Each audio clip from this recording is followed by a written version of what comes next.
கருணைக்கிழங்கு குழம்பு செய்யலாம். குக்கர் சூடானதும் 2 கப்பு தண்ணி, கழுவி வச்சிருக்கிற கருணைக்கிழங்கு 1/2 கிலோ, 3 விசில் வர வரைக்கும் வெயிட் பண்ணலாம். கிழங்கு நல்லா வெந்துருச்சு, வடிகட்டிடலாம்.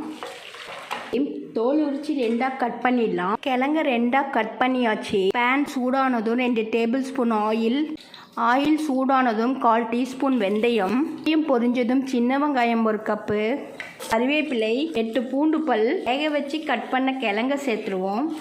சின்ன சின்னதாக கட் பண்ண தக்காளி 2, 3 நிமிஷத்துக்கு நல்லா வதக்கியாச்சு. 1/2 டீஸ்பூன் மிளகாய் தூள், 2 டேபிள் ஸ்பூன் தனியாத்தூள், தேவையான அளவு உப்பு, பச்சை வாசனை போகிற வரைக்கும் 1 நிமிஷத்துக்கு வதக்கிடலாம். தேங்காய் விழுது 1/2 கப்பு, புளிக்கரைசல் 1/2 கப்பு, 1 கப்பு தண்ணி கலந்து விட்டுடலாம். 4 நிமிஷத்துக்கு குக் பண்ணிடலாம். 4 நிமிஷத்துக்கு நல்லா குக் பண்ணியாச்சு. கருணைக்கிழங்கு குழம்பு ரெடி ஆயிடுச்சு. இது போல் ட்ரை பண்ணி பாருங்கள். தேங்க்யூ.